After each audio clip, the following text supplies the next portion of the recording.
The Shinryuken is the most powerful natural form of the Shoryuken technique.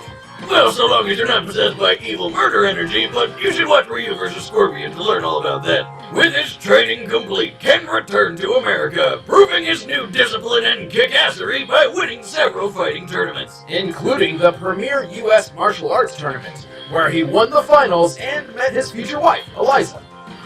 Sorry guys, I had to go take care of something real quick, sorry. Back. Oh, that is certainly what I would call a win. Proud of his victories, Ken returned to Goken's dojo to tell his former master the good news. But he got there a little too late. Dang, missed out on all the finger painting. After meeting up with Ryu to mourn their master's apparent death, Ken decided to enter the prestigious World Warrior tournaments, just for the chance to fight Ryu again. But Ken's always fighting, both in and out of tournaments. He takes on anything from crime lords to professional assassins. And he's strong enough to send a man flying 15 feet in the air with a single punch. The force of which would definitely kill an average person, which Ken is anything but. He's strong enough to beat the Dictator Bison with Ryu, and he's fast enough to dodge attacks from Akuma, one of the most powerful characters in the Street Fighter universe. Then there was his cage match against the claw-wielding Vega, where he punched him so hard he completely reversed the guy's momentum after he leaped from the ceiling.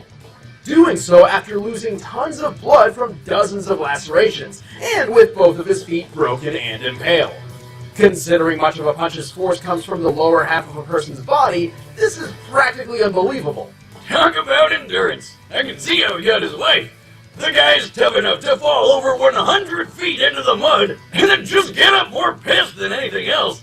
But when it comes down to it, Ken's strongest asset is his conviction to win, only made stronger when it comes to defending his friends. Though he is pretty cocky, if he's feeling good about a fight, he'll sometimes just laugh at his opponents instead of finishing them off, leaving himself wide open. Still, if you enter the ring with Ken Masters, chances are you're gonna get burned.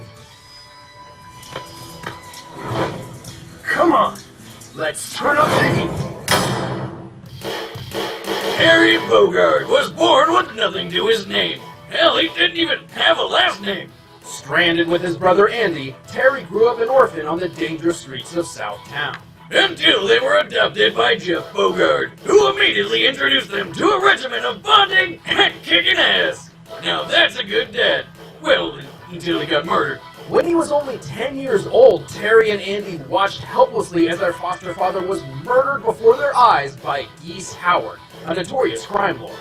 Swearing vengeance, the brothers spent the next decade training to one day take down Geese. What did waterfowl ever do to him? No, not birds, Geese Howard, the bad guy. Look, Wiz, I know you're not a poetry scientist degree holder like myself, but you should know that singular term for geese is goose. It's just common sense. Let's just move on. As years went by, Terry became an exceptional martial artist, mastering boxing, karate, kung fu, and kickboxing. He developed an impressive list of techniques, like the burn knuckle, a fierce punch surrounded by energy. And the crack shoot, a jumping axe kick. Or he can just punch the ground so freaking hard he makes a power wave, where he sends a deadly wave of energy through the earth towards whatever poor bastard he's fighting. But even after learning all of these, Terry knew he would need more to defeat Geese. Goose. No. So he sought out his foster father's old master, who taught him the secret technique of the Hakyoku Seiken, the art of the 8 extremities holy fist. Holy fist, huh? They're like punching the Jesus into people or something? No, but he is punching with the power of Earth. Firework, what a heart! Go, Terry! Okay, sorry, couldn't help myself. Anyway, with Hakyoku Seiken, Terry can literally pull and channel energy from the Earth beneath his feet. And with the Earth's chi, he can enhance his attacks to extreme level. Like turning his ordinary power wave into the monstrously titanic power geyser. Apart from that, his Bust Wolf punch puts his burn knuckle to shame, and with the star-dumped volcano, he slams his foes down in a fiery explosion. So when Terry was ready to take Geese down, he figured what better way than the worldwide tournament Geese himself was hosting, the King of Fighters tournament. And in the end, he most certainly got his revenge in a battle which was apparently so intense that spectators compared it to a fight between starving wolves, earning Terry the nickname, the legendary Hungry Wolf. That's a badass nickname. Although it turns out Terry didn't didn't kill Geese hard enough, so he got to do it a second time. Not that Terry was too weak or anything. For example, in his fight with Jameen, he took a huge explosion in the back, got a car thrown at him, jumped up an elevator shaft as it was blowing up, got blasted in the face with a wall of fire which smashed him into a concrete wall, and answered by power geysers so hard he wrecked the factory he was standing on.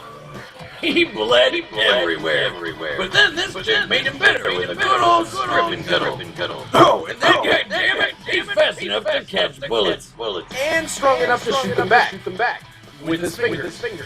Not good enough for you? Well, how about the time Terry saved a co-worker from 6 falling I-beams by smashing them one by one in midair. Keep in mind, a single I-beam is designed to support over 3,000 pounds of pressure. And he took care of it so fast the would-be victim didn't even notice. It's a bit of a shame then that, at his worst, Terry's a pretty sore loser. Even though his willpower is enough to match the power of Mars, God of War, an unexpected failure can still really shake him up. But when Terry Bogard sets his mind to something, he'd rather bleed out than walk away.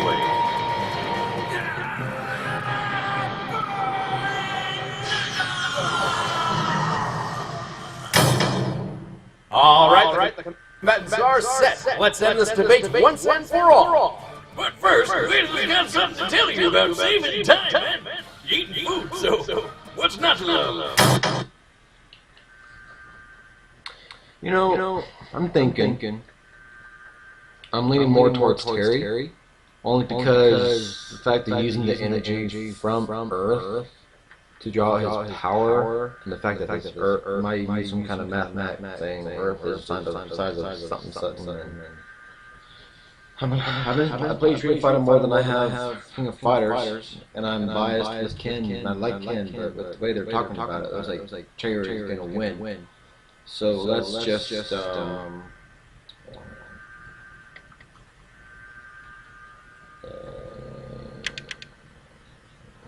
through this. It's right there. Blah, blah, blah, blah,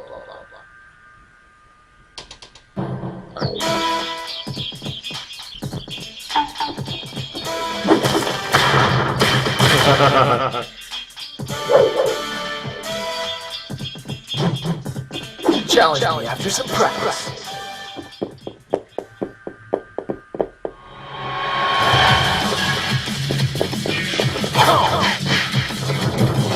Come on, show me what you're made of.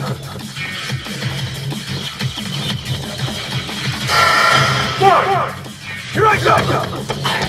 See ya!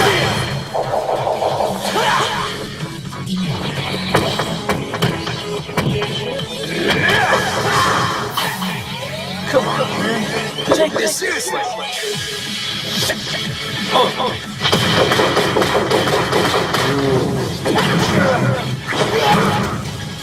This over?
He's in a great. New ship. What? What are you?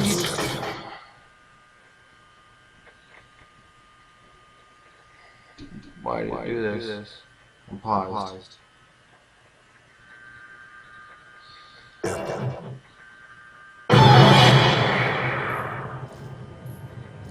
Why am I frozen? Okay. You're dead.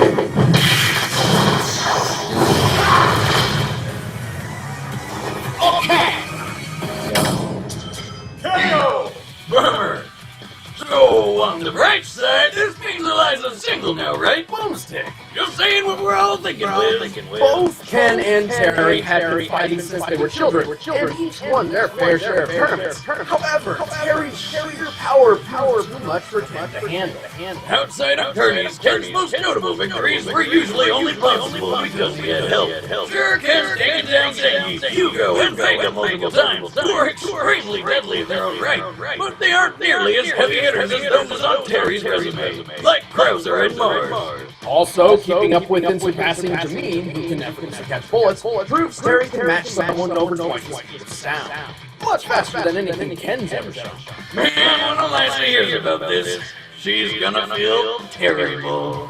The winner is Terry Bogart. I know what's gonna happen next time. Next time on Death Battle. It's not fun. Get your surprise to see me!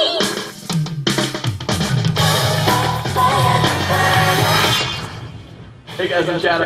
I'm Boomstick. I'm Ben. I play Wiz. And next time we've got Amy Rose versus... Well, probably not who you think. You can find out who she's fighting first by sticking to our Twitter. That's @ScrewItSat. Speaking of first...